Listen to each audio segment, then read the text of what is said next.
Let's be very clear. Nobody saw this coming. Not the defense. Not the press. Not even Cassie herself. Because when Justin Bieber, former child pop prodigy, global icon, and one-time little brother to Diddy, broke ranks and took Cassie's side, it cracked the courtroom in half. You could feel it. That post wasn't just a statement. It was a nuclear event. And Diddy, he folded. Right there in front of the jury. This story is far from over. The trial is just getting started, and every day brings new revelations.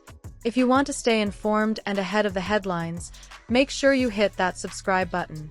We're covering the courtroom, the fallout, and what this means for the future of hip-hop. Don't miss a beat. Subscribe now. Because when someone like Justin, someone who was literally handed to Diddy as a kid by Scooter Braun and paraded around like a trophy at those infamous industry parties, publicly says, "I saw it. I lived near it. I believe her." Game over. He wasn't just defending Cassie.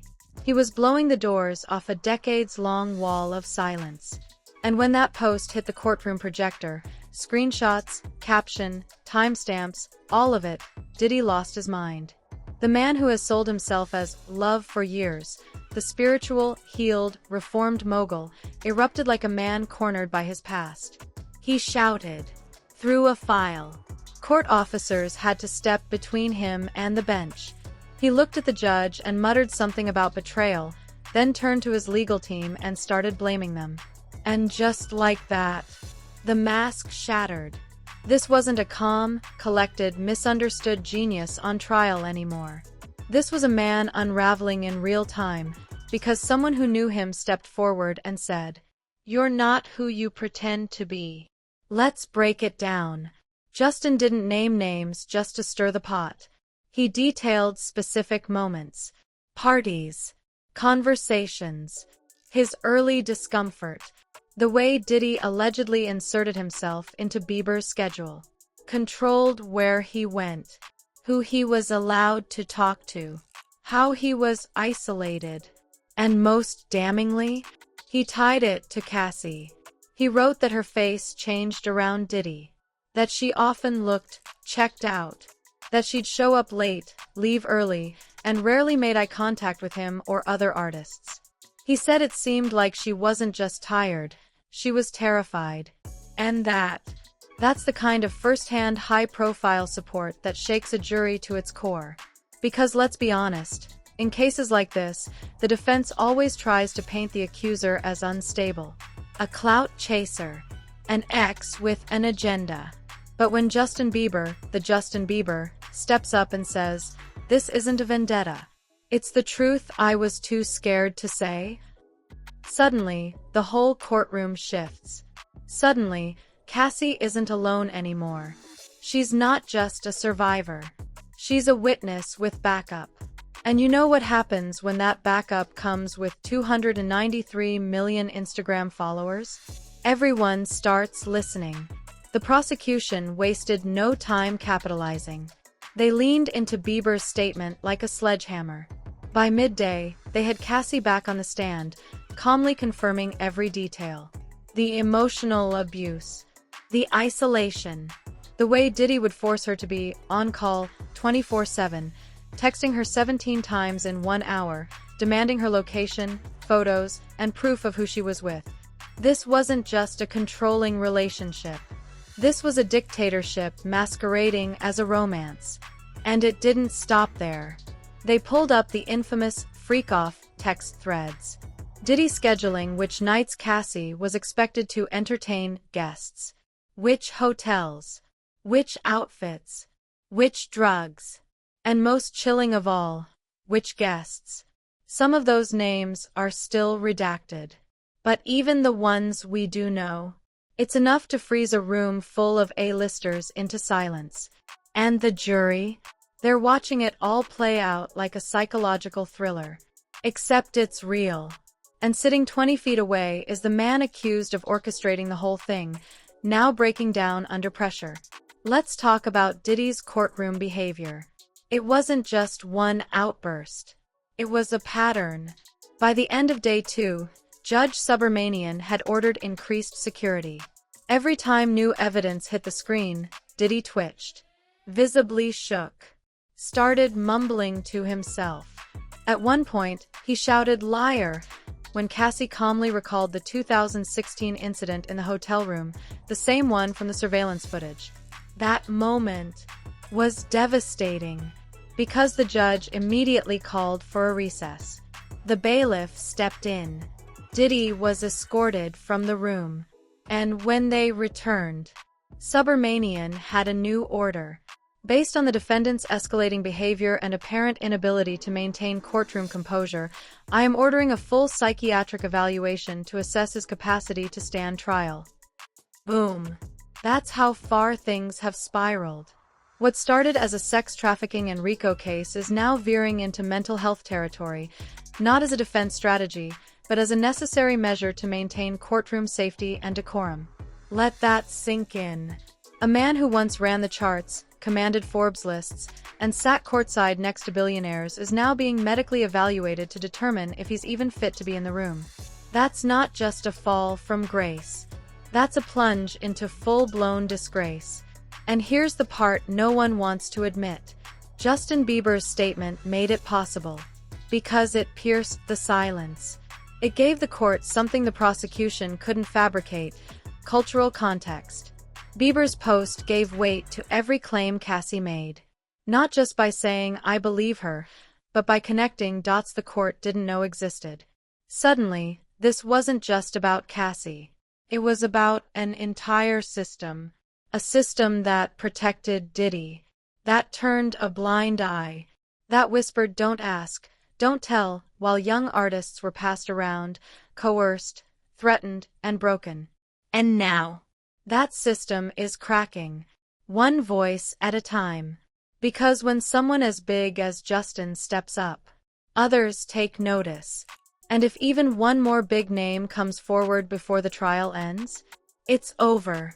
Because juries don't convict off vibes. But they do convict when a pattern becomes undeniable. And thanks to Bieber's post, that pattern is now public, crystal clear, documented, and unraveling, faster than Diddy's own defense can keep up. The courtroom was already tense, but when Justin Bieber broke his silence, the atmosphere shifted dramatically. Bieber's statement, acknowledging that while he was not a victim, others were genuinely harmed by Diddy, added a new layer of credibility to Cassie's allegations. Diddy's reaction was immediate and visceral. Reports indicate that he became visibly agitated, leading to increased security measures and a court-ordered psychiatric evaluation. Cassie's testimony painted a harrowing picture of abuse and control, corroborated by text messages and other evidence presented by the prosecution. The judge's decision to order a psychiatric evaluation for Diddy underscores the severity of the situation. Bieber's public support for Cassie has had a ripple effect, encouraging other potential witnesses to come forward. The trial continues to expose the dark underbelly of the music industry, challenging the long-standing culture of silence and complicity. As the trial progresses, the question remains, will this be the turning point that leads to greater accountability in the entertainment world? It wasn't just a courtroom. By day 3, it had transformed into a pressure chamber. Because when a former protege, a global megastar, a once favorite son of the industry like Justin Bieber stands up and says, "I saw the fear. I saw the control. I know what she's talking about," that's not just a testimony. That's a detonation. And Diddy? He's at ground zero. His legal team had just spent 2 days trying to paint Cassie as bitter, emotional, unstable, spinning their same, tired narrative about an ex with an agenda. And then boom. Out of nowhere, Justin Bieber swings the hammer. And it wasn't just any post.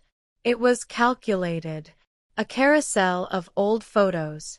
A caption that read like a confession. And the language. Devastatingly specific. "I saw it happen. I was there. She was never free." A dagger in Diddy's side, but make it glossy, polished, and time to land while court was in session. The moment it hit the courtroom, panic. Whispers erupted. The judge slammed his gavel. Diddy, visibly rattled, lips twitching, fingers fidgeting, turned to his attorneys and mouthed, "Control this. Control this. You're in federal court, not Bad Boy Records in 1999. You don't get to press pause when the narrative slips. And you sure as hell don't get to control anything when your former industry puppet just cut the strings, live, for 200 million followers to see. Because that post, it changed everything." Let's talk about Cassie for a second. Because if Diddy's world is cracking apart, Cassie is the calm inside the storm. Stoic, focused, almost unnervingly composed. And the jurors noticed. As the judge read excerpts from Bieber's statement aloud, yes, read aloud in court at the prosecution's request, she didn't flinch. She didn't smile. She didn't gloat. She simply nodded, as if to say, finally, because for years, she was gaslit, dismissed, branded a gold digger, a bitter ex, a woman who chose that life. Her lawsuit was settled quietly back in 2023. But here, in this moment, with Bieber's statement floating in the air like incense in a confession booth, her truth wasn't just hers anymore. It had a witness. And suddenly, that changes how the jury sees everything. They're not just looking at one woman claiming abuse. They're looking at a pattern, a timeline, a celebrity-backed confirmation of her reality. And Diddy? He's unraveling faster than his lawyers can blink. What we're watching now isn't a defense. It's a slow, high-budget implosion. The man once revered for his genius in reinvention is now out of ideas. No more love rebrands. No more spiritual awakening podcast tours. In here, none of that survives cross-examination. What is surviving, however, is evidence. And let me tell you, the prosecution came to play. They dropped a second set of Cassie's old texts. Texts where she pleads with friends to keep an eye on her. Where she apologizes for canceling studio sessions because he wouldn't let her leave the room. Texts where she outlines rules he made her follow. No solo trips. No unsupervised calls. No eye contact with male producers. No social media passwords. If this were fiction, it'd be unbelievable. But on the screen, in front of 12 jurors, it's damning. And remember, these aren't just old messages. They line up perfectly with the dates Bieber mentioned. The parties, the private jet flights, the shows she mysteriously pulled out of. Each line of text, a nail in the coffin. And then, as if scripted by a twisted writer's room, we get the hotel security footage. It's 2016. Cassie, walking barefoot through a hallway, makeup smeared, dress torn. No audio. Just her, alone, looking back every few steps. Then, Diddy appears. Fast. Aggressive. He reaches out. She flinches. He grabs her wrist. The tape freezes. And just like that, the room falls silent. Because there it is. The moment everything shifts from, he said, she said, to he did. The defense tries to object, irrelevant, prejudicial, taken out of context. But it's too late. That image, burned into the minds of everyone present. And if you think jurors forget that, you've never watched a powerful man get held accountable in real time. Now, let's talk about the judge. Because Judge Arun Subramanian has had enough.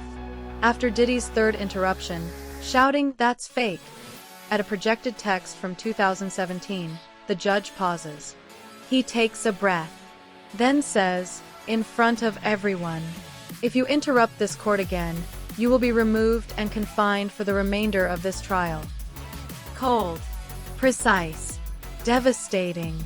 And when Diddy tries to smirk it off, the judge calls the bailiff forward and orders a mandatory psychiatric evaluation. Because, in his courtroom, emotional outbursts are one thing, But this is a man coming apart at the seams. The once composed mogul, reduced to a tantrum-throwing defendant, fighting not just a legal battle but a full-blown collapse of character. Meanwhile, outside the courthouse, it's a media war zone. Protesters, fans, lawyers. Security so tight, it's like a presidential visit. And Justin Bieber's post? Plastered on placards. "We believe you, Cassie." Thank you, Justin. No more silence in music. The ripple effect is real. Already, 2 other former Diddy collaborators have requested to speak to prosecutors, anonymously, for now. But the court knows what's coming. The wall is cracking. And for every day this trial goes on, more names are going to come forward. Because once one person breaks the silence, especially someone as massive as Bieber, the floodgates are open. The code that once kept people quiet, it's dead. And Diddy knows it. He's watching his entire house of cards buckle, not from media pressure, but from people he once controlled stepping into the light. By the end of day 3, you could feel the shift. This is no longer a story about what might have happened. It's a reckoning. It's the slow, methodical dismantling of a man who built his power on intimidation, access, and image, only to be brought down by receipts. By survivors. By a kid he once called family. Bieber's betrayal wasn't just personal. It was poetic. Because who better to puncture the myth of Diddy than someone who lived inside it? Who was groomed to inherit the culture of silence? Who now says, loud and clear, "That stops with me"? That kind of betrayal? You don't recover from it. Not in court. Not in the press. Not in the culture. And as the judge adjourns the session, murmurs ripple through the gallery. Diddy's legal team huddles. Cassie walks out with her head held high. And the public, they're no longer asking if. They're asking how deep it goes. Because this trial isn't just about one abuser. It's about the system that let him thrive. And now, it's burning. Let's be real. By the time the court doors swung open on day 4, the air wasn't just thick, it was suffocating. Cameras weren't allowed inside, but you didn't need footage to know something had shifted. You could hear it in the hallway. You could feel it in the silence before the gavel. And every eye, from court sketch artists to prosecutors to the bailiff stationed at every exit, was locked on Diddy. Why? Because at this point, we're not witnessing a trial. We're watching a collapse. Not just of a man, but of a whole mythos. Because what Justin Bieber detonated the day before wasn't just a post. It was a cultural reset. The golden boy of pop, once ushered into fame through the same velvet-lined corridors that made Diddy a mogul, had turned around and said, "I saw the rot. I was part of it. And I'm done covering for it." And with those words, the invisible barrier that's protected Diddy for 2 decades? Gone. Now it's not just Cassie's word. It's not just the receipts. It's not just traumatized whispers stitched together by text messages and NDAs. Now it's witnessed behavior, documented control, public gaslighting, and testimony from someone who walked those same hallways, but made it out alive, and finally decided to speak. Diddy knew the walls were closing in. He just didn't know how fast. Inside the courtroom, it was more like a war room. Defense attorneys, shaking hands with trembling fingers, quietly whispering amongst themselves. Prosecutors, stone-faced, laser-focused, watching Diddy like a wolf pack circling prey. And Diddy, he didn't speak. Not at first. But that silence, it was loud. Louder than any outburst he'd had before. Louder than the furious rants, the accusations, the muttered curses under his breath. Because now, he wasn't playing the victim. He was calculating. And that's what made it scarier. Because when the judge ordered a break for new witness protocol to be reviewed, Code 4, We need to accommodate the high-profile testimony requests now flooding in, Diddy snapped out of it. He leaned toward his lead counsel, shook his head slowly, and whispered, "We have to shut this down." Shut this down? Shut what down? The truth. The witness list. The avalanche that's been triggered by the first domino falling?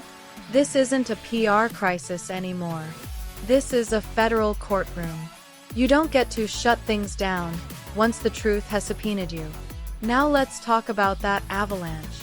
Because what started with Cassie turned into something much bigger. In the last 24 hours, according to sources inside the legal prep team, no fewer than 4 additional individuals, 2 women, 2 men, have contacted the court with requests to submit sealed testimony. Each claims to have personal experience at events hosted by Diddy between 2013 and 2019. Each alleges coercion. Some allege worse. And all of them say they were afraid to come forward until Bieber spoke. That's the domino effect in real time. Because silence doesn't break until someone shatters it with truth and credibility. And in that courtroom, watching jurors lean forward, watching even the judge scribble notes furiously, you could feel it. This isn't isolated. This is systemic. Now, back to Cassie. Because while the court briefly turned its attention to the new flood of witnesses, she remained as composed as ever. Impossibly calm. A storm survivor who knows she's still walking through debris, but who also knows there's finally an exit. And she used that platform. In her reappearance on the stand, she clarified one detail from the previous day's testimony. The rules Diddy gave her? They weren't just about social behavior. They were about survival. She described a moment in 2015, during Grammy weekend, where she asked to leave a party early due to illness. Diddy allegedly responded, "If you leave now, don't come back." She left anyway.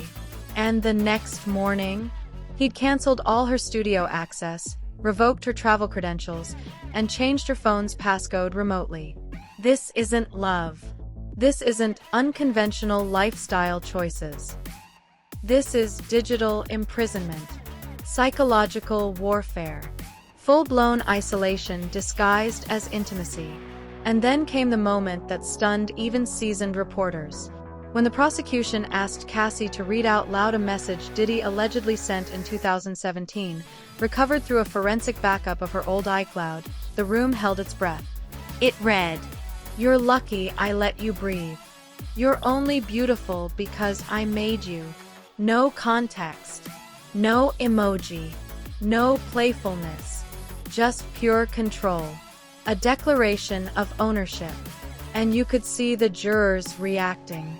Hands clenched. Faces tightening. One even wiped a tear. Diddy. He laughed. An uncomfortable, dry chuckle. A twitch of his jaw. And then, as if realizing that everyone had seen it, the mask came back. But it was too late. Because the thing about masks, they crack under pressure. And this trial is all pressure. Outside the courtroom, Bieber's post continued to ripple. Other celebrities, cautiously, vaguely, began reposting messages of support for Cassie. Some used coded language. Some didn't. But one stood out.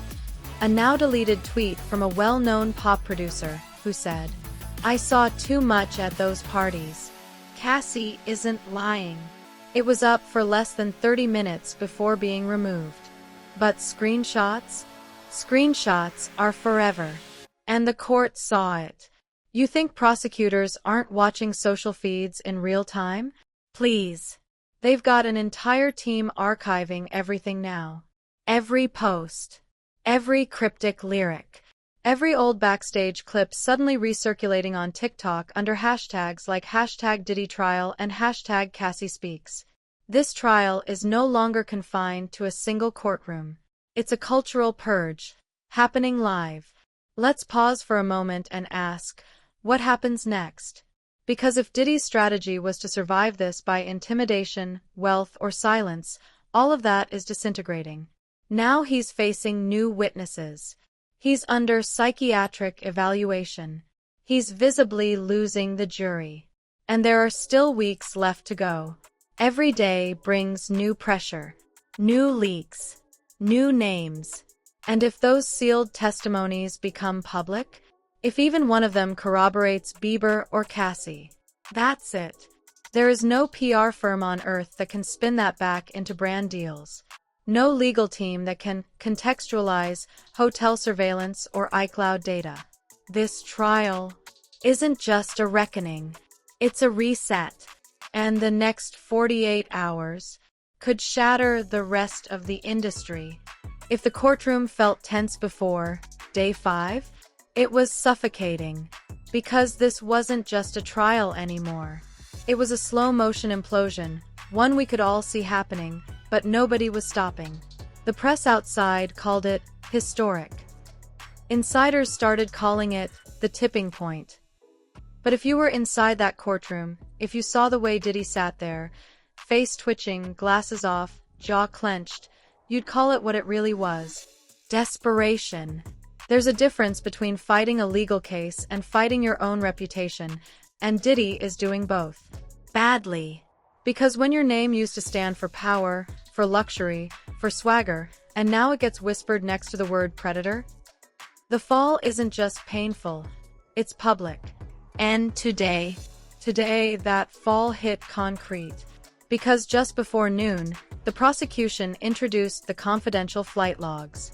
Yeah, those private jet manifests. Full names. Dates stamped. Routes to and from cities where alleged parties occurred. Guess what? Cassie's name is on them. So is Justin Bieber's. So are several others. But here's the twist. Not all the names were redacted. And the ones that weren't, let's just say the courtroom stopped breathing when they saw them. Because this wasn't just about Diddy anymore. This was about who he brought with him, who he flew in, who he allegedly kept off the books, using aliases, shell accounts, and event coordinators trained to scrub everything clean before morning. But the feds? They're patient. They don't chase headlines. They chase patterns. And these logs, they scream pattern. Comment below. Should more celebrities speak out now that the wall of silence is breaking? Do you think Diddy's breakdown is real or calculated to sway the trial? And how many other names do you think are really in those redacted guest lists? Subscribe for the next courtroom bombshell. Because if Bieber opened the floodgates, then what comes next might wash the whole industry clean.